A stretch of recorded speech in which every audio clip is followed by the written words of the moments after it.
You know those weeks where it feels like every VR studio decided to drop something insane all at once? Yeah, this is going to be one of those. Hello everyone and welcome back to the channel.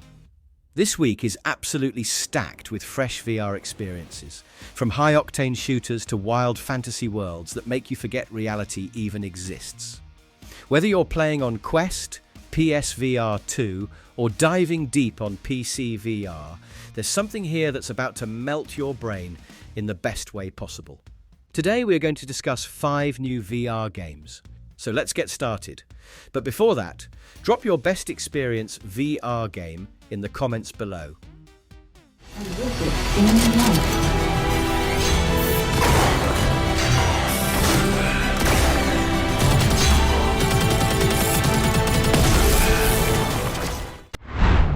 Arken Age. This is one of those VR adventures that pulls you in before you've even realized you're hooked. Arken Age drops you inside the Biochasm, which is a massive terraformed world built by an ancient being called the Grand Arborist. You play as a biological creation, exploring over 20 regions, slashing through Hyperion enemies, and piecing together the mystery of this vanished civilization. The Quest 3 version keeps the full campaign and physics-driven combat from PSVR2 and PCVR running smoothly with great lighting and detail. The weapons can be modded with dozens of upgrades, so fighting feels really customizable and physical. Between the climbing, gliding and scanning, everything feels like it's designed for VR first, not adapted later. It's immersive, bold and slightly demanding, but that's what makes it fun. It rewards players who like tactical movement and exploration instead of guided action.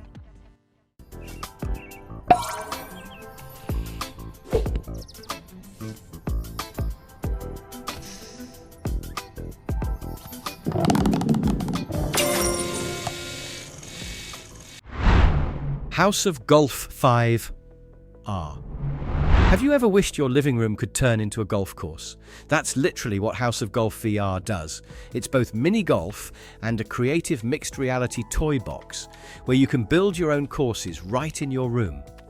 The MR mode lets you drop ramps, fans, cannons, and even tiny balloons using pass-through, and then actually walk around to play them.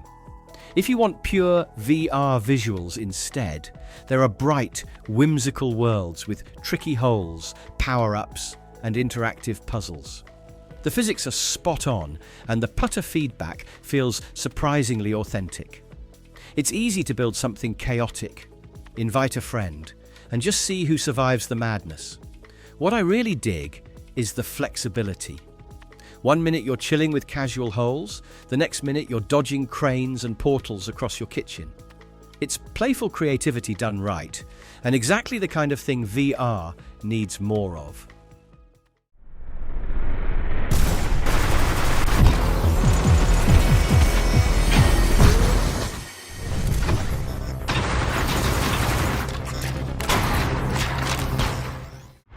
Sweet Surrender.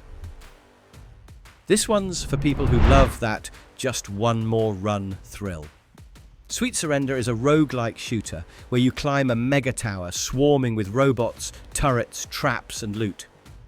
Every attempt gives you fresh layouts and a new weapon loadout, letting you experiment with classes like Medic, Sniper or Reaper while upgrading along the way. The PSVR2 version isn't a simple port. It's revamped with adaptive triggers, headset haptics, and crisp 90 Hz visuals. You really feel every recoil, reload, and explosion. This edition also brings exclusive upgrades, dual holster setups, and better lighting that make firefights far punchier. The best thing? It's all skill-based movement. Dodging shots, grappling ledges, and tossing explosives never gets old. It's stylish, fast, and absurdly replayable. The kind of VR game that keeps pulling you back in, even after a tough wipe. I can see them. This world is not ready for peace. What are you talking about? You went back on every agreement we had.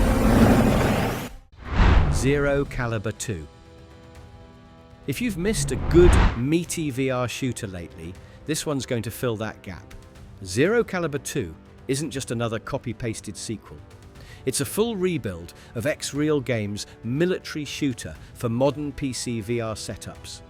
You get an 8-hour campaign that you can run solo or in 4-player co-op, plus PvP for those competitive firefights we don't see enough of anymore.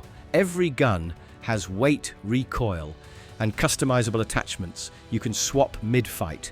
And yes, the physics actually make it feel authentic. The PC version steps things up with reworked combat scenarios, smarter AI, and heavier enemy counts that make fights less predictable. The visuals are sharper too, with improved lighting, shadows, and explosions that finally make those cinematic moments land. It's tactical, fast, and surprisingly grounded. The kind of VR FPS that reminds you why the genre needs dedicated PC builds again.